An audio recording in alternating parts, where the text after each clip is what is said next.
Welcome to Windows on the World, bringing you cutting-edge news, empowering information and no conspiracy theories. On tonight's show...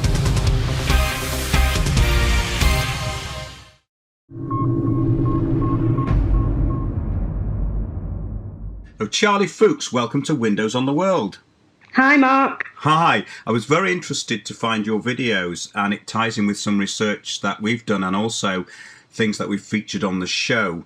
Your particular area of interest there was piezoelectric theory in megaliths. Can you explain sort of what that is and how you came about to look into it? Well, a few years back I read a book by Christopher Dunn, which is about the same sort of theory as it relates to the Great Pyramid at Giza. And his idea was that this pyramid was really some sort of a power station. And he said that basically the weight of the stones and the quartz inside of the stones was what was used to generate electricity. So I read this book and I thought, well, that's a really interesting theory. But he's done no research as to whether it actually works or not. And I sort of sat and I thought to myself, well, where else do you get really, really big stones? And I thought immediately about Stonehenge. And I thought, well, that's a similar kind of thing, isn't it? It's very large rocks with lots of quartz in them, put on top of other rocks. And, you know, they're extremely heavy. And why were they extremely heavy? And was there a purpose to that? And I thought, well, how can I go and find out whether this is true or not and whether this theory works? And I thought, well, I can only do this if I can get to the stones. And that, as you know, in this country is a problem because you can't get anywhere near Stonehenge for love nor money. That's absolutely right. And also what we've got to take into account with Stonehenge is it was completely rebuilt into its present shape in 1954. Yes, so you need something that is very original and authentic, something that's not been tinkered with too much as well. And as you know, when this stuff became fashionable to excavate, you know, the archaeologists weren't too sort of careful about putting it back exactly as they found it, and they broke stuff while they were excavating. They weren't all that careful at all, were they? Absolutely not. And this is why it's great to look at original stone circles. Probably the ones in Calanesh would be a good example of that, but they are all over the British Isles. And this is the very fascinating thing, that the British Isles, I think it's apart from maybe Normandy has many of these stone circles, but the British Isles have more than anywhere else in the world concentrated, yes. But often you can't get to them. And we're very sort of, you know, got National Trust and British Heritage, and they're all over these places, and you just can't sort of get your hands on them to do any experiments with them. And the other thing, I started buying books on this stuff and looking at the culture, and it's all around the world. It's not just in this country. There's actually Dolmen in Japan, would you believe? Yes. You know, and the Easter Island figures are actually exactly the same thing. Yeah, and they're buried. People don't realise how big they are. They're 30 to 40 feet tall. They're huge, and they also used to have rocks on top of them. Yes, and they're buried into the ground very, very deeply. Absolutely. So they have bodies as well. And Brian Forster's done quite a lot of work on this. And yeah, getting to the bottom of this is very difficult because there's no real way of making the connections. We have to make the connections ourselves, and we have to find these places ourselves, really. But there are places left with stones, and you can also do the experiments with granite or any rock that has quartz in, really, that any conductive rock. And this is what you found, wasn't it? That you were able to measure electrical current in these rocks. Absolutely. Well, what I did first off, which you might think's quite bizarre, like after I looked on the internet, I decided I became fixated with these rather pretty little dolmen in Russia.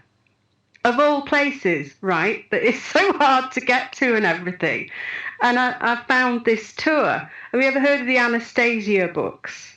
I've heard of them, yes. Explain to the viewers what they are. I went on this tour that was related to the Anastasia books and how the dolmen feature in them, but it was the only way that I could actually get the transport round to all of these different dolmen in Russia. So I'm not really a fan of the Anastasia books, to be honest with you, but I ended up on this tour with all the Anastasia people. And there was me and my laptop and my voltmeter, and I'd never even got up to a dolmen before with a voltmeter.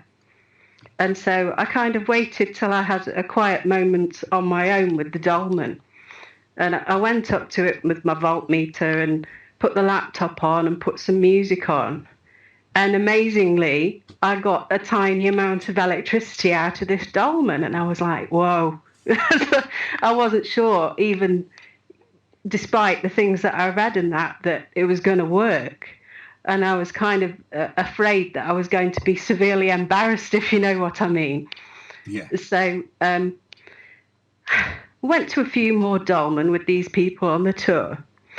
And we eventually went to one in the Caucasus Mountains, absolutely beautiful setting. And of course, people have all sorts of spiritual beliefs about the stones. And there was a lady that was on the tour called Vita, a Ukrainian lady, and she does all this sort of Vedic chanting. So she was in front of the dolmen and she was chanting away at it. And I just went and stuck my voltmeter in a hole that wasn't too far away. And blow me down if I didn't get quite a bit of juice out of that. And I called the people round and said, look, you know. And they were like, wow. And then they tried to sort of find lots of ways of explaining it away, but nobody really could. And it wasn't a huge amount of electric, but it wasn't a huge amount of sound either. It was just somebody chanting. But when she would stop, the electricity would stop. This is very fascinating, actually. I think you've tied something together that needs to be put into the picture here, because a lot of people talk about these choirs that we use to heal, especially they were using sound frequencies they were called perpetual choirs. So there'd be caves where people would perpetually be singing or chanting, creating musical notes and frequencies, and these were thought to have healing properties. Well, we know that sound frequency and electrical frequencies do have healing properties, so it shouldn't come as that much of a surprise, really, should it? No. I mean, this is it. Certain notes cause things to vibrate, don't they? So you've got these opera singers who can make crystal glasses smash with a particular note. You know, everything sort of vibrates and has a particular note at which it resonates. So, you know, that was the theory, and I shouldn't have been so surprised, really, but it just seemed so out there, you know, that stone can actually conduct electricity. So, you know, I was sort of as amazed as everyone else. And so when I got back, I had all these videos to put on YouTube and whatnot. And I started to think a bit more deeply about what I could do next time and how I needed some bigger speakers. And I thought to myself, well, being a musician, perhaps I would be able to experiment with things at a different pitch or very low notes and high notes. And I thought about what was maybe a most natural sound. and I thought about didgeridoo music, of all things. Which has a constant drone. Yeah, it has a drone, but it's not sort of, it's wow, wow. It's very similar in a way to binaural beats, I think, because you're getting frequencies that create other frequencies. So in other words, you get two frequencies which create the third frequency, which is what happens with binaural beats. Yeah, that's right, actually, isn't it? I hadn't thought about it like that. But there's definitely sort of more than one tone in it, if you know what I mean. It changes. So what I did was I got a piece of music software that I use, and I got some samples of didgeridoos. And I sort of altered the pitch so I could go through every note from C, C sharp, D, E flat, all the way through, a whole scale, and try and work out which of these notes that Dolmen would be most responsive to. And I haven't got it written down in front of me, but it tends to be around the sort of F note.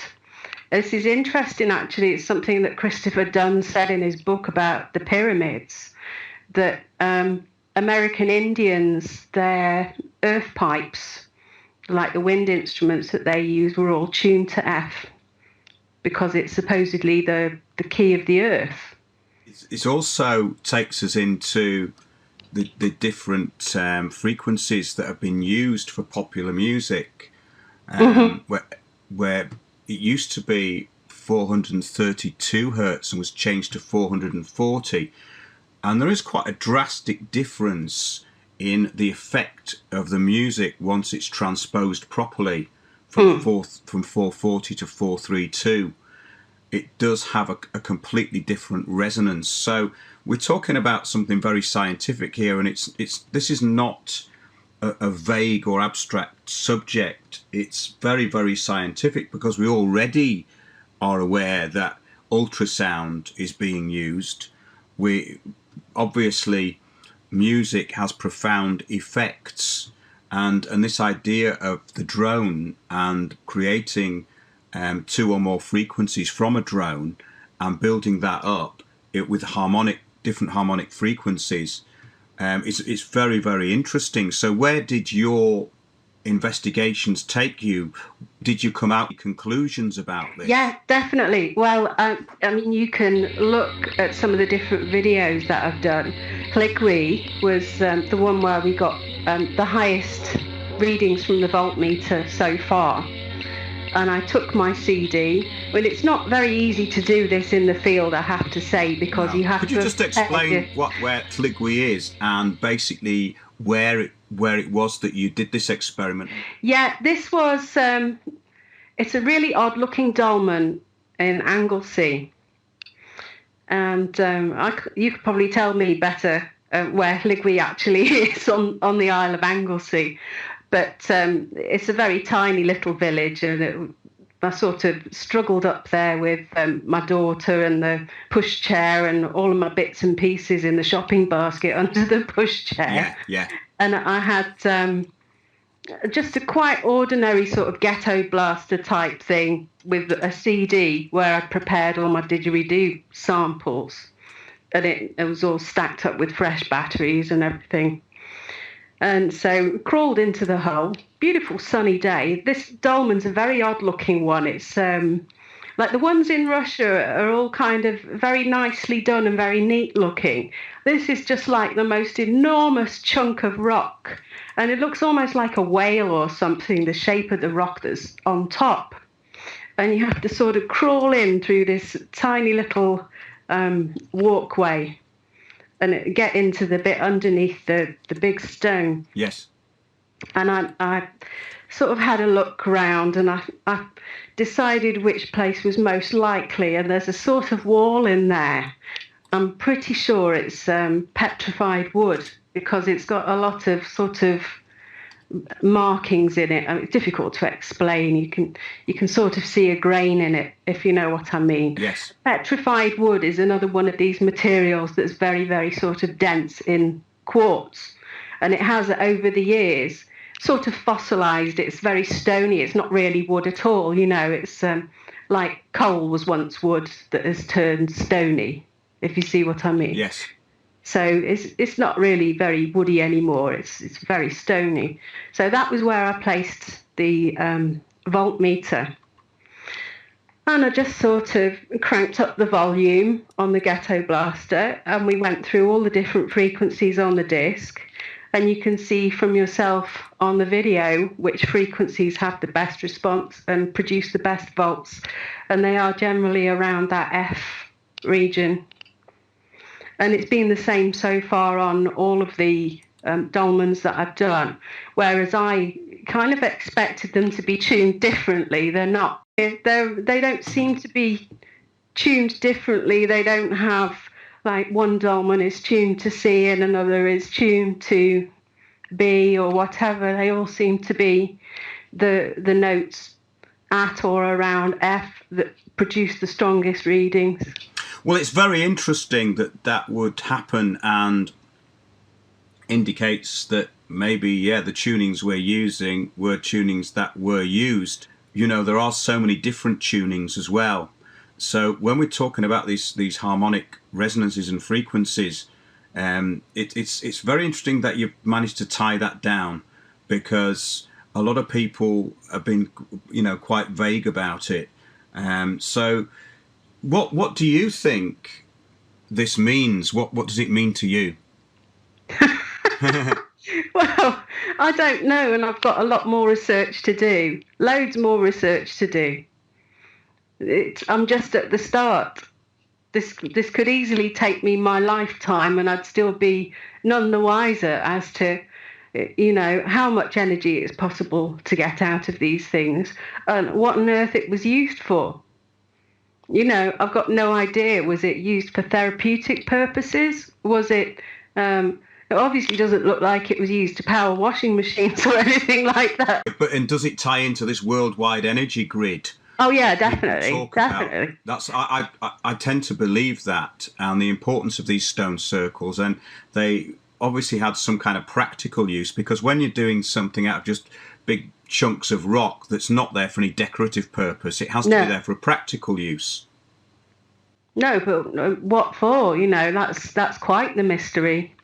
It certainly is. We're going to take a short break, and we'll see you in a couple of minutes. Okay.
Charlie Fuchs, welcome back to Windows on the World. This is very fascinating. We're talking about your explorations of piezoelectric theory in megaliths. We have covered telluric energy, which is the ground energy, and we're also going to tie that in now with the energy from above, the heavens, the stars, and the effect that the whole of this has, and what it could all be about. So carry on with where you left off with your experiments.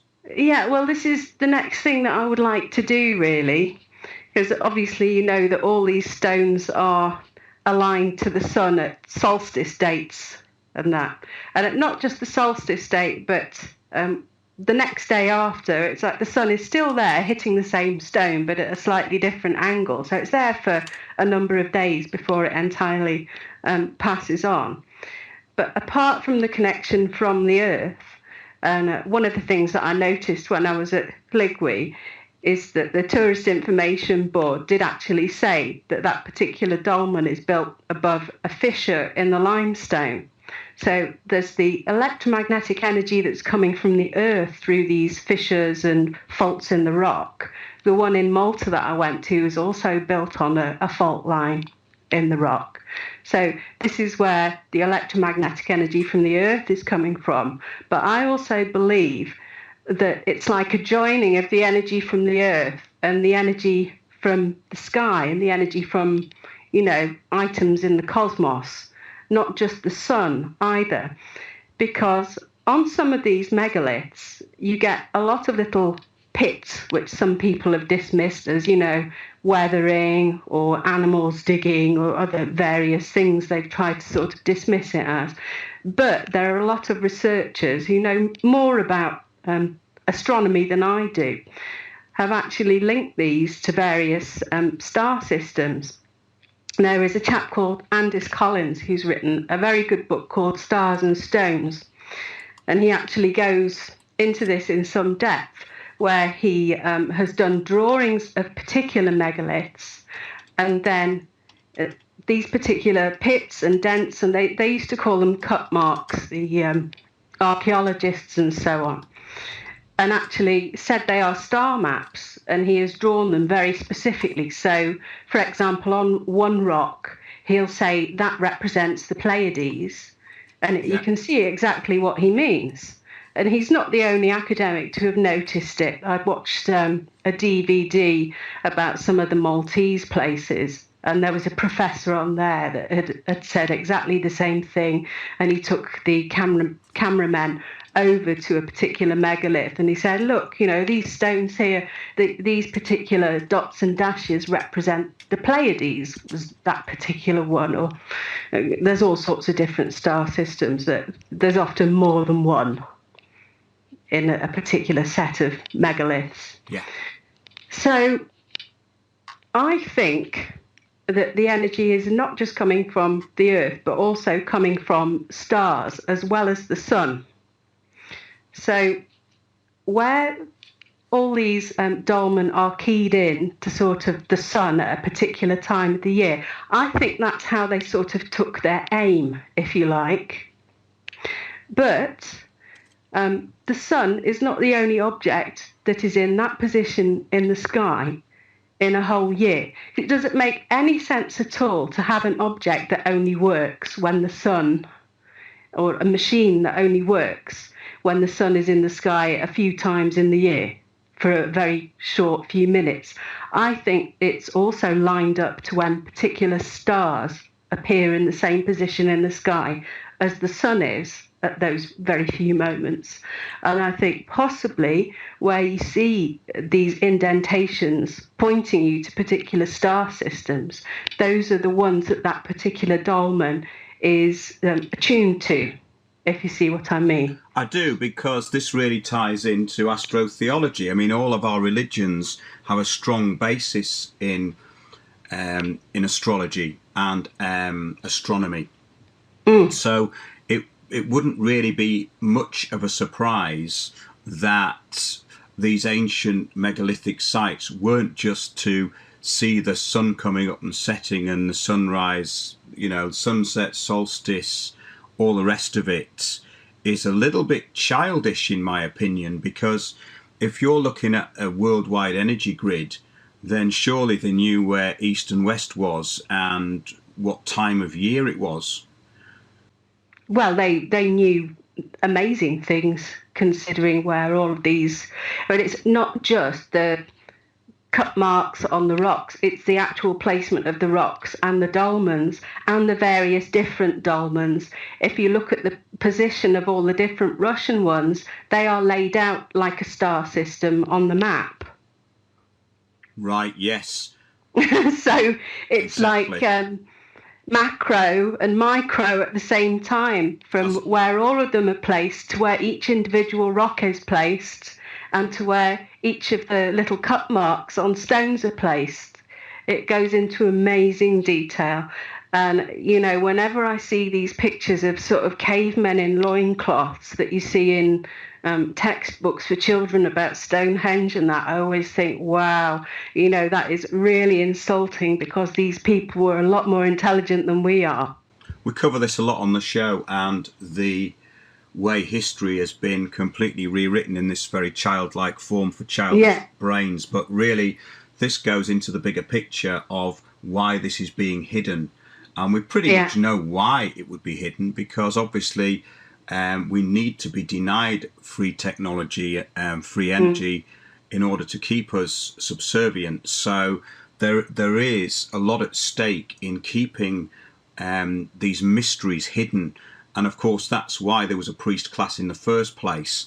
At the top of all of these organizations and religious orders, there's always been a lot of hidden information, and we know. And they're always linked to the head of state as well, aren't they? In any religion. Oh yeah. It all goes back to keeping the secrets for the priest class, and really that's it. Even the Roman emperors, they were in charge of the Pontifex Maximus. You know, the high priest of the Roman Empire. They were all sort of together. That's exactly right. And we cover the system of Roman law and the Roman cult, which is what it is, in quite great detail, because it has a profound effect on every part of daily life, the system of administration. But getting back to this, we did a show on telluric energy, which is the ground energy. So we've got, yes, there's an astrotheological side to this. There's a practical side within the rock, and also within the earth, because the earth also carries an electrical current, a very small electric current, and it's called telluric energy. And we did a show which featured a guy called Stephen Doros doing some experiments with rocks and how this telluric energy can be channeled, and it was channeled by moving rock. So it's very interesting to think that these things all link together, and I think that's really the bigger picture, isn't it? It's making the whole thing make sense, and we just have to do it from basically the ground up with no real information, because nobody gives us information. But I think it's great what you've done, and these videos prove that this energy exists, and it's the response of it through the musical side and frequencies. I think you've tied in something very important then. So what would you like to say about these different sites that you've been to? How are they different, and how are they similar? Well, do you know what? I really can't find many differences. Yeah. The only difference is in the quality of the site, in terms of how much or how little it's been tinkered with, and the condition of the rocks. There's various different things in terms of how enclosed it is. Like the one in Hligwy, it was possible to get down into it, whereas some of them you can only access from outside, and it sort of dilutes the quality of the sound.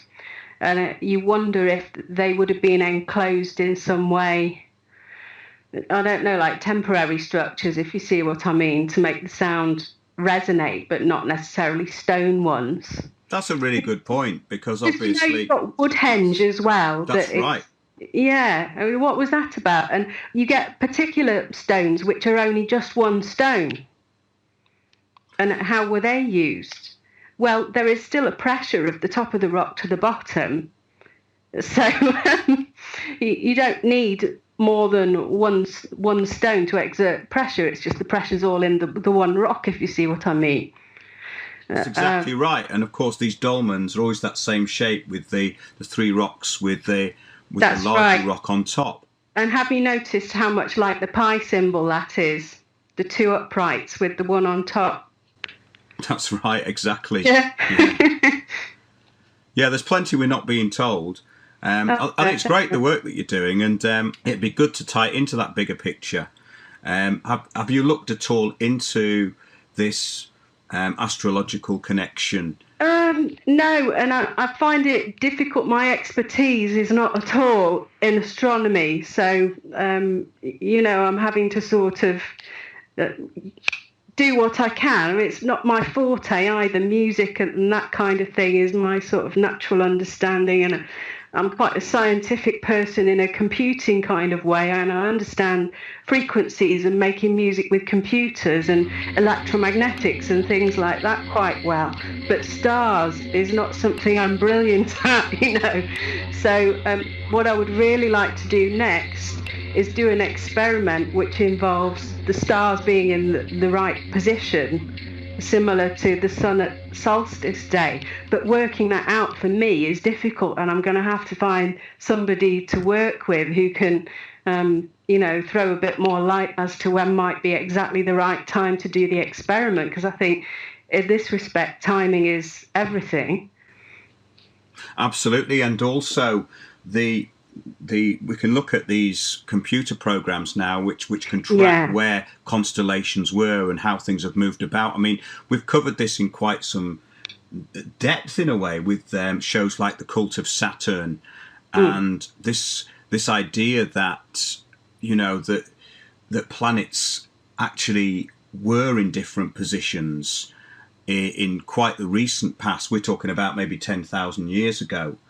Is actually, I think, very likely, because even though we work on what we call science, we really work on models and theories. So there's so many anomalies within this that would be great to find out some more. But maybe next time you come on, we can get somebody whose specialist field is that and take this a bit further. Oh, that'd be really interesting, yeah. Well, that's great. So thanks a lot, Charlie, and we'll speak to you very soon. Oh, lovely speaking to you, Mark. Thanks a lot.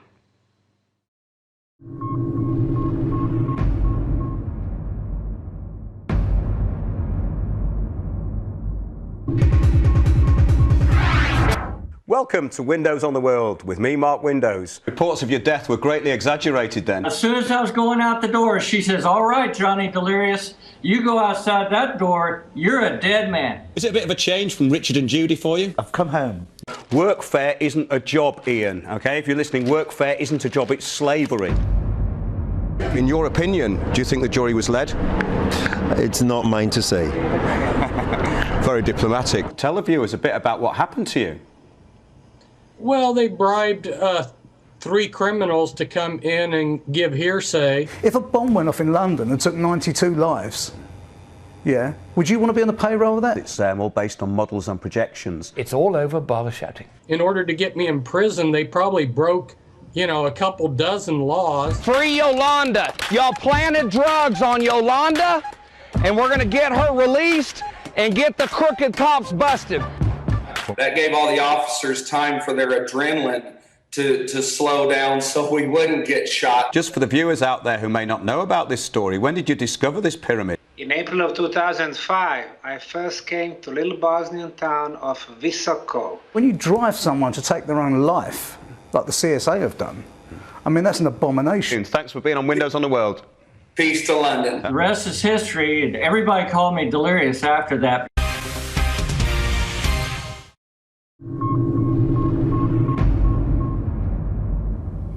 Freddie Silver, welcome to Windows on the World. Hello again, Mark. Hi, well, previously we've discussed your work and your quite recent book, First Templar Nation, but you're also interested in the power of megalithic sites and these ancient sites around the world which seem to have some kind of energy grid, which actually does tie into what you were talking about with the Templars and this ancient knowledge that they seem to have had very early on. So what got you into looking at this particular area? I was drawing pyramids when I was 4, which is a bit unusual for a child. And I'd always been fascinated by ancient structures. And later on, after I, sort of went through my usual time as a professional, I got much more into my passion, which was large upright rocks. And the usual explanation that these were built solely for marking the equinoxes, the solstices, and the position of the moon, it was adequate, but it was also kind of superfluous because, I mean, if you and I wanted to build something to mark the seasons, we could just take tree trunks and leave them in the ground and be done with it. It seems to me that the more I began to observe sacred sites, the more it seemed quite obvious that these things were built to last into a time when these people, thousands of years ago, would have actually seen that at some point in the future, civilization would have lost its rudder. And there is no arguing that today we have lost our rudder. We're so obfuscated by apps and technology that we have such a little command of the natural world. And we wonder why we feel so helpless when, storms come along or, we suddenly get a hurricane as we did in the in the east coast of America here a couple of years ago. And nobody in New York could know where to buy food because the cell phones weren't working. So it seemed to me that there was some kind of a global insurance policy that was built by the Neolithic architects and before them as well. And the more I looked into it, the more there seemed to be some facts to back this up. Because first of all, there have been many electrical engineers, I say one in France in particular called Pierre Moreau, who spent years as a skeptic analyzing the stones of Karnak. And there's at least 8,000 stones there to look at. And he was fascinated by them.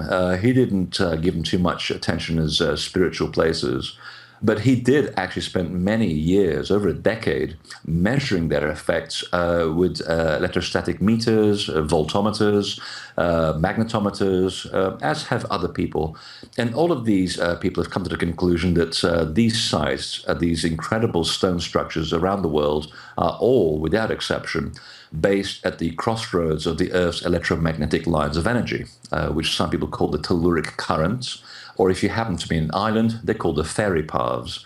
To the Chinese, they're called the lung mei. They're the arteries of the planet. Dragon lines. The dragon lines, exactly. They call them by different names. The Native Americans call them the serpent lines. So that's what really got me excited, that not only are the temples located at the acupuncture points of the Earth, but that also, if so, because of the nature of their geometry and the stones which were carefully chosen for these sites, that they could possibly have an effect on the human state of consciousness. And when you start mapping them on a worldwide basis, you begin to see that there is a certain grid to which they conform, which shows that there was, a long, long time ago, a group of people who set out to create an insurance policy for our times. And certainly, upon observation, it's no idle conjecture that people are gravitating towards sacred sites much more in the 21st century. Whether they know it or not, whether they're conscious of the effects or not is another matter. But certainly there is a huge need for people to go to sacred sites, and I believe that's part of this waking up process of the so-called New Age. Well, it's very interesting that, because you mentioned cell phones a minute ago. Now, the reliance on cell phone technology and the upgrading of this cell phone technology is actually causing a lot of problems in the respect of the real Earth energy grid, where you've got like swarms of bees just getting lost now, and the bee population's been dramatically reduced. And I've actually seen this with bees just wandering around in a circle, completely lost. So we're being taken farther and farther away from the natural rhythms of life and the earth and the telluric energy of the earth. So do you think that's why there's been this kind of renaissance to try and get back to nature? I think there is. I think there's a group of people who are much more aware. Again, whether they know it or not is another matter. But certainly we feel disconnected. There is that sort of lack of connection and appreciation for the natural world, which all sounds very hokey and cliche, but it's actually true. I mean, it's our connection to the earth that gave us birth that actually allows us to spend our lives usefully inside our bodies and live a functioning, well-behaved life. And without that, we really are lost, without a rudder. And when I look at the ancient texts and I look at the inscriptions inside the temple walls, it was quite clear that in ancient times, these spaces formed a kind of society apart from the everyday society. there were people that were asked to join the inner brotherhood of people, of priests, who had a certain understanding and a certain degree of control over the laws of nature. And they taught you these laws over the course of 3 to 10 years. And this happened all around the world. And the people that left these temples appear to have left with a greater degree of confidence in themselves and also a greater degree of ability to control the manifestation process around them. And I can't find anything in life that's much more exhilarating than having a degree of control over what happens around you. So it leads us then on to the next stage of the question, which would be, why were these people persecuted by organized religion? Well, it's quite obvious that organized religion seeks to limit your understanding of the spiritual, of the natural world, because they want to control you in certain ways. And that answers the big question of why the temples were also superimposed by, for example, in Europe, by the Catholic churches, which are all situated all the way up to the 15th century on the ancient sacred sites. They could have built them elsewhere. They had plenty of real estate back then, but they didn't. They superimposed their structures on the original temples in order to gain some understanding or some control of the energies, which, as we now know, cross at those sacred sites. So if you have control over the sacred space, you have control over people's spirituality. So therefore, there must be something about the sites in their original state where you and I can go to gain control of our own spiritual perspective.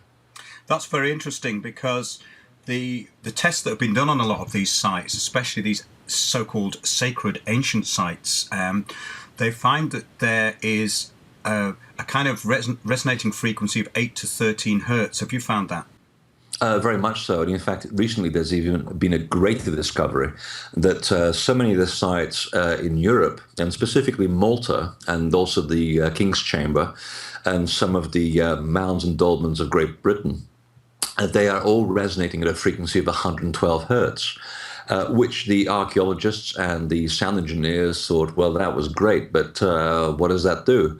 Well, it took a neurosurgeon to look at that information and say, well, my God, if that's the case, that's a very statistically important number, because 112 hertz is the frequency that suddenly engages your prefrontal cortex and switches off your mental processing. In other words, you stop thinking in the sacred space and you start imagining. And all of these sites that they went to were always associated with initiation practices, and a lot of them were intimately connected with resurrection practices, which essentially is an old method of taking an initiate through a near-death experience to have an experience of the other world, totally conscious in their soul.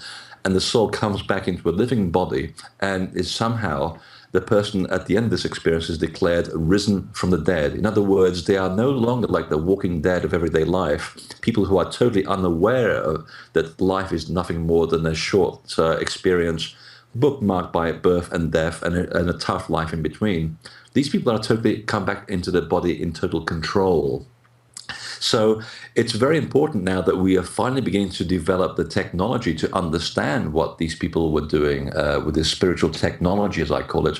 They were creating these sacred sites as a way for you to get out of your body, connect with another level of reality, and find out there's actually a much bigger idea taking place. There's a much bigger concept of reality taking place. And once you understood that, and people like Plato and Pythagoras certainly knew this because they wrote about it, once you understand that, you are totally in control of yourself. And that now makes us ask the question why these places were built. And it brings us back to what I was saying, that the temples were built as an insurance policy to last until a time where we would need to recover the plot.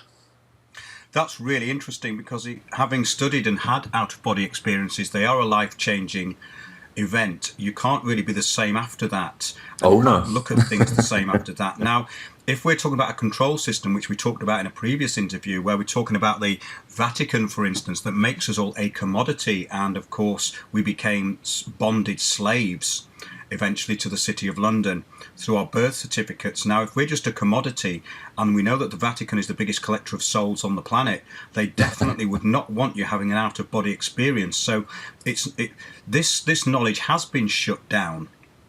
And it's almost ridiculed now, isn't it? That's the thing, that in the mainstream, it's kind of ridiculed. And as you were saying, it's also thought of as primitive, of these stone circles. Oh, well, I'm sure that the people at in that time would have known where the sun rose and where it set. You know, I mean, we're talking about very childlike interpretation here. And as you go more and more into it, you realise how little we know, and pretty much everything we've been taught is wrong about these ancient civilizations. Absolutely. In fact, I was just coming back from Peru and Bolivia, where I saw some of the most incredible engineering using some of the hardest rocks on Earth, which were brought up to 13,000 feet altitude. I saw drill holes of 5/16 of an inch in andesite and granite and basalt. We would struggle today to actually create that kind of technology. All of these things were perfectly aligned to the cardinal points without a single minute of deviation from a degree. They are perfectly aligned. There's one chord, for example, at Tiwanaku, which is a rectangular series of menhirs, and they perfectly align to specific solar and lunar observations along the horizon exactly at 15,000 BC. These people were not spring chickens. I mean, in order to understand that, all of that, first of all, you have to spend tens of thousands of years observing the fact that this is taking place before you then set about building these sites. So we've actually sort of retrograded. We've actually gone back in our modern era, because we certainly could not build a pyramid today with the level of precision that they used to back then. And I used to work in the media and in London. And it does make me laugh now, being on this side of the equation, being a researcher, trying to posit this information into the public realm, getting people to appreciate the fact that there's some very important information going on and being delivered here in sacred sites. And I'm watching as an observer from the other side, looking at the sarcasm and the cynicism to which modern culture now takes these sites. I mean, an idea, once it's imprinted in your head through the media, is a very powerful thing to erase. I mean, look at what happened with the crop circle phenomenon. We have two guys who went out with a piece of wood and some string, and they claimed to have made all the crop circles. We took that story apart in a media conference, and by the end of half an hour, even Doug and Dave didn't know which ones that they'd made and which they hadn't. And it turns out they actually backpedaled on their knowledge and said that actually we didn't make most of those crop circles. Their whole story was a complete shambles, and yet the public was left with the idea that, yes, crop circles are a man-made phenomenon. The evidence is so overwhelming to the contrary, just like the evidence is so overwhelming to the contrary that sacred sites were built for a purpose other than marking solar calendars, that it's almost laughable when you read it. And the benefit is, without laughing at people and their ignorance, is that the new facts and the new evidence is actually highly empowering.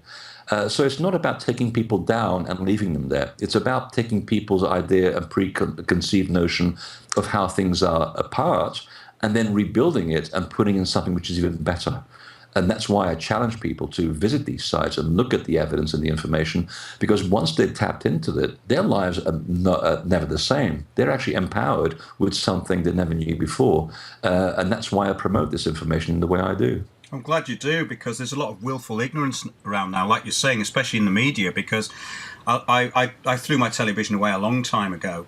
But if I ever happen to be in a room and I have to suffer BBC or Sky News, I realise that it's made for, I don't even want to say 13-year-olds, because a lot of 13-year-olds are very bright, but the level that they've stooped to is absolutely appalling. And this also goes into the education system, the way it has been dumbed down. It's been deliberately dumbed down.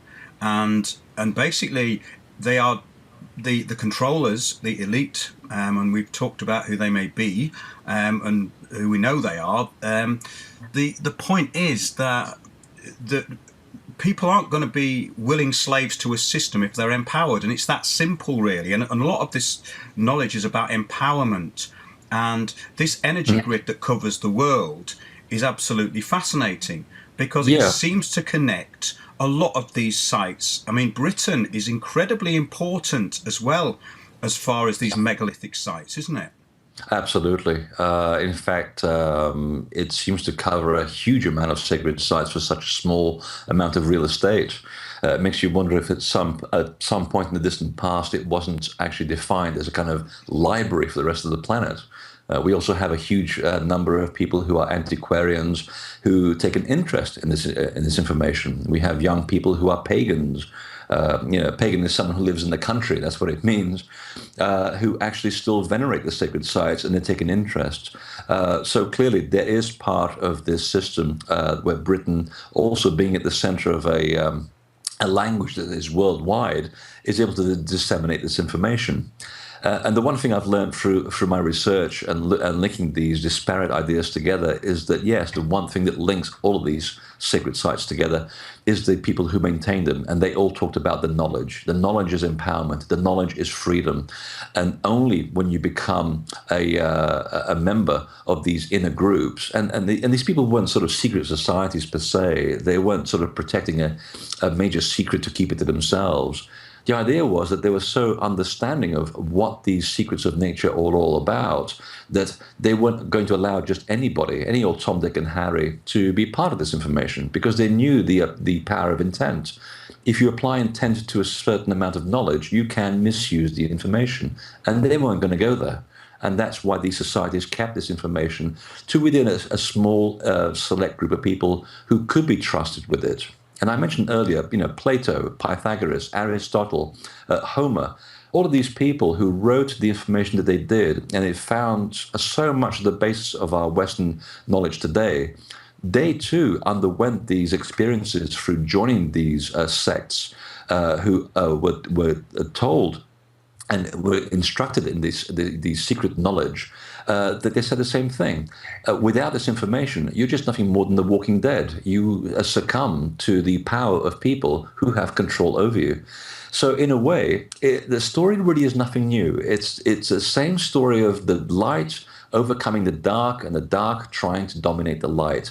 It's Alice in Wonderland. It's Snow White and the Seven Dwarfs. It's Star Wars. It's Lord of the Rings. It's the Holy Grail. There are Arthurian myths, Jason and the Argonauts. You could be talking about this forever. It's the same perennial exercise we've come across again and again, where it's a struggle between light and dark, and we're trying to maintain one step ahead of the dark. And if you can just at least admit that that is going on in the world today, you're already halfway to being aware.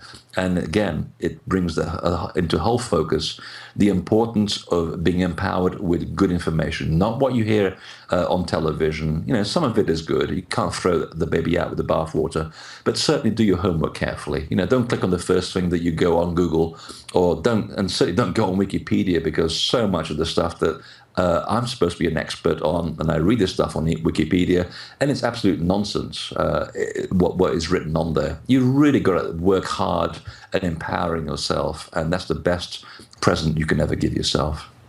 I agree with Wikipedia, with what you said about that, because they really trashed Lloyd Pye and his research, and for a very good reason. I mean, these people they're out for control, and they're out for dumbing us down, and there's an assumption of ignorance, and if we act as though we are ignorant, we will be assumed to be ignorant in that system, and that's why the system's very clever, because if we do not assert our rights and make a claim, it means we have no rights and we have no claim. We're going to take a short break, and we'll see you in a couple of minutes.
I started by asking them if there was a possibility that 50,000 years ago the first Homo sapiens set sail from Australia, and if humans have been present there for at least 400,000 years, and perhaps even close to 1 million. Oh yes, definitely. We are absolutely convinced that's the case.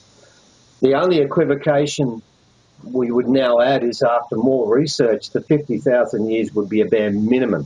You, I suspect, and I and others are being targeted by this electromagnetic treatment that they're directing to those who are speaking out unpleasant truths that the government doesn't want you to hear. All we can do, Jim, is keep getting the truth out there and try and protect ourselves.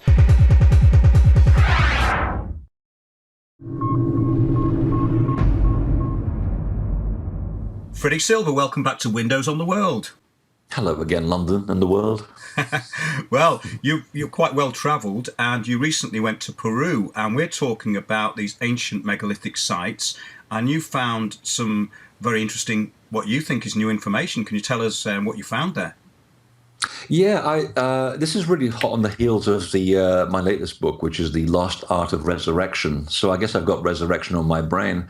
And I was just sort of boning up for the information to go on the trip and to be a good guide and to add to the information that the other people in the group already had. And of course, I'm approaching things from a slightly different point of view. So one of the things that fascinated me, even as a child, were these towers, the chulpas at Silistani and nearby areas. And conventional wisdom would have it that these were burial sites for the Inca, except a very cursory glance at the construction method of chulpas clearly shows that the method of stonework is definitely pre-Inca.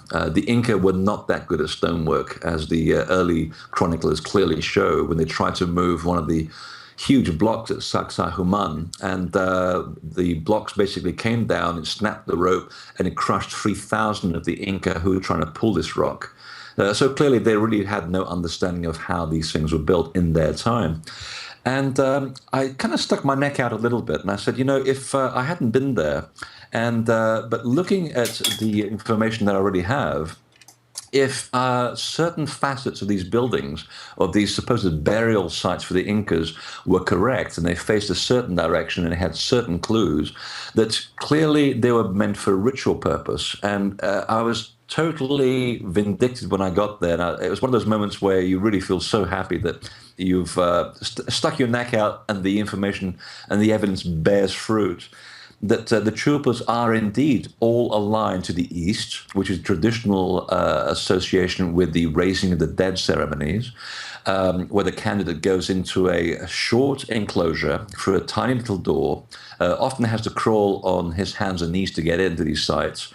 And the same thing happens with these chulpas as well. The door is only about 2 feet by 2 feet, and it's for someone like me, it's pretty hard work trying to crawl into one of these things. They go into the west, following the path of the setting sun into the other world. And inside this chamber, I said, if these things are built like beehives, then we have obviously a connection to other sites around the world. And sure enough, every one of these sites of Silistani is built exactly in the shape of a beehive. And the beehive was used in initiation chambers around the world as part of the resurrection ceremonies. The reason for the beehive shape was that the bee and the hive so effortlessly mimic the perfection of the natural world, and that's why mystery schools adopted them as their talismans. Even the Templars adopted the same talisman, and they too were associated with the raising of the dead ceremonies. They still have a lot of those societies in the City of London. Bees are used as an emblem for quite a few of these societies, and I think there was an organisation originally known as the Perfectibilis Bees, which is oh really? That's actually, I think, may have a Portuguese connection as well. But the City of London, certainly, you'll see the beehives there. Oh, absolutely. Rightly or wrongly. Again, we don't know which one of these sects and groups still adheres to the original concept, but certainly it was a very mystical sect. It was the highest level of initiation when you actually came into the beehive.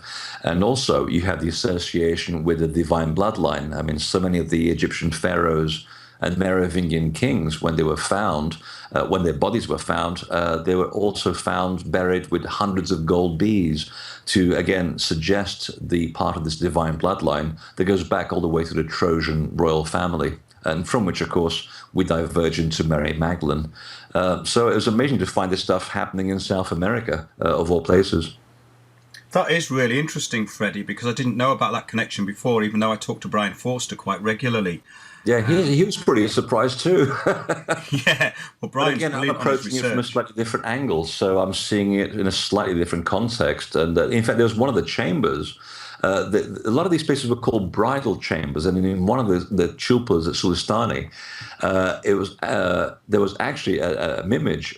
When you see it under the right lighting, there is an image of a couple, and it seems to be a male and a female, and that was essentially the symbol of the coupling of the male with the divine bride, who is always, of course, the divine feminine. And I was shocked to see that at the entrances, carved in one of the rocks to one of the chambers. It's really interesting. I mean, we've taken a slight diversion there, but a very interesting one, because we're talking about these ancient sites and how they were linked up, where we talked about Britain. These sites in South America are incredibly interesting in Peru, because you've got Pumapunku, Tiwanaku, and many, many more. And yes, the architecture is very interesting when we look at the building work. The Inca work is okay. The Spanish work is pretty terrible. It's okay. Before that,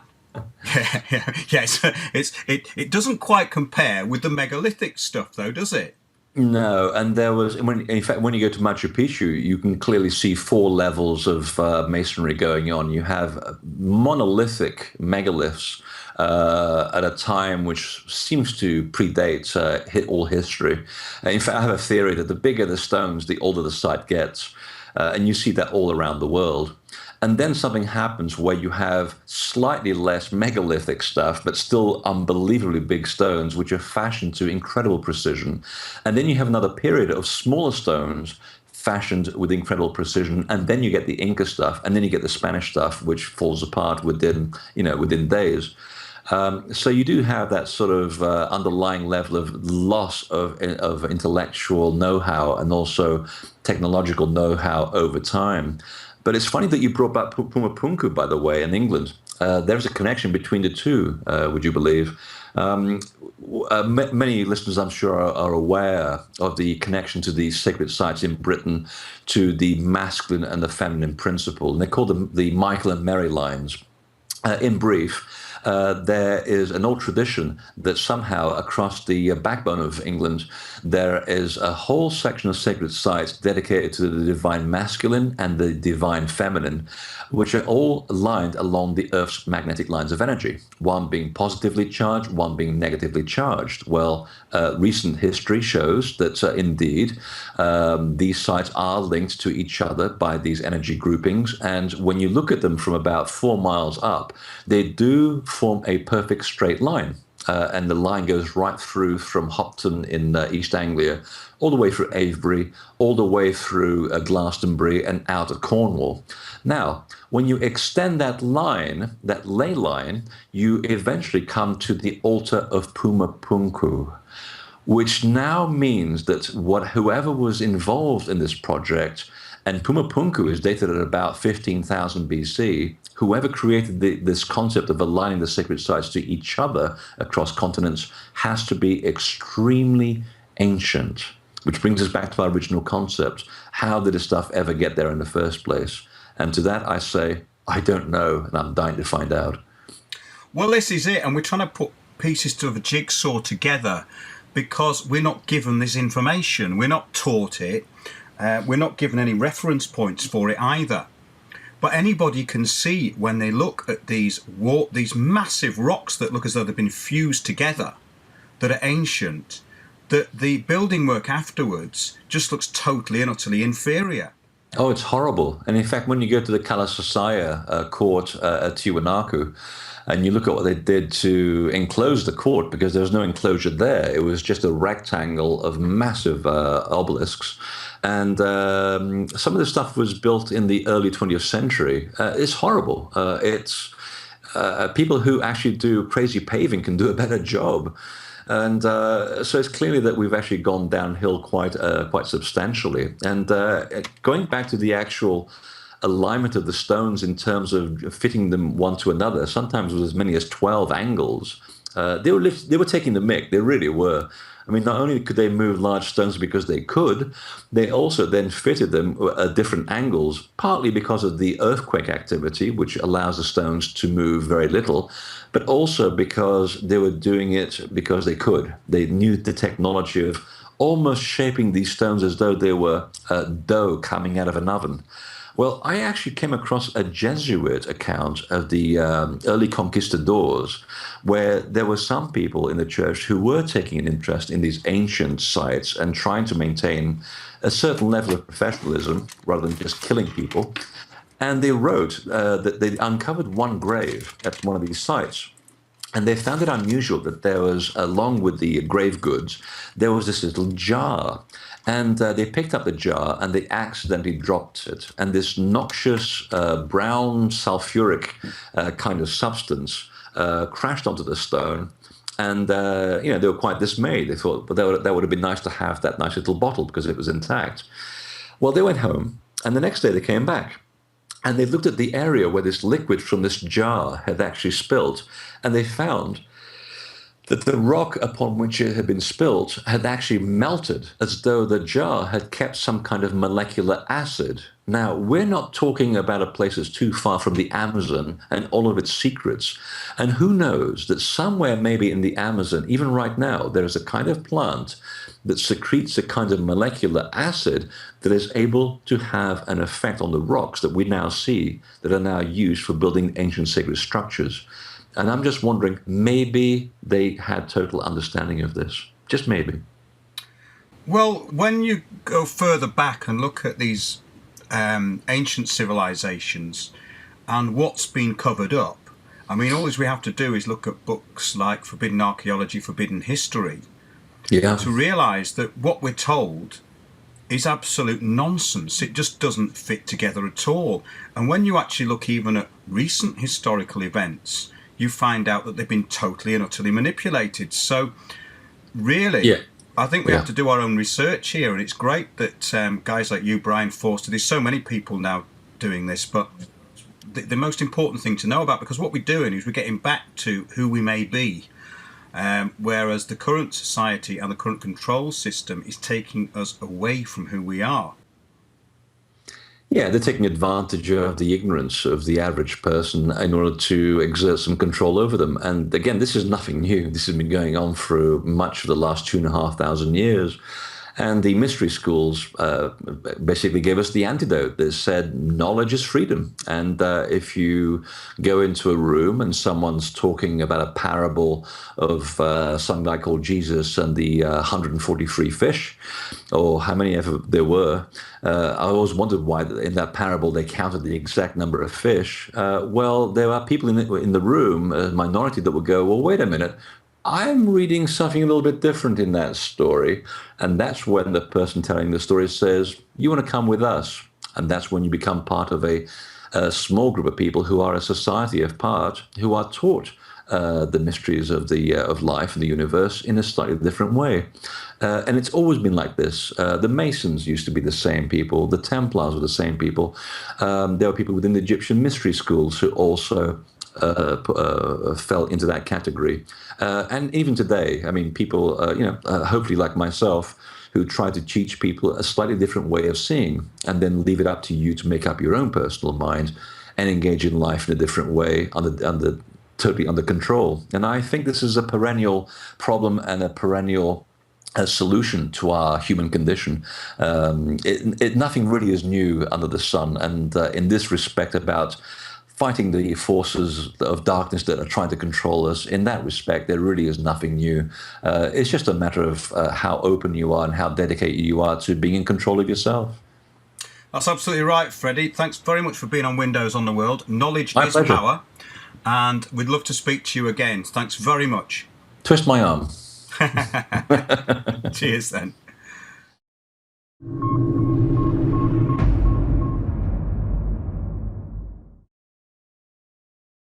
Thanks for joining us on Windows on the World. Remember, keep watching those, watching us, watching Windows on the World. We'll see you soon.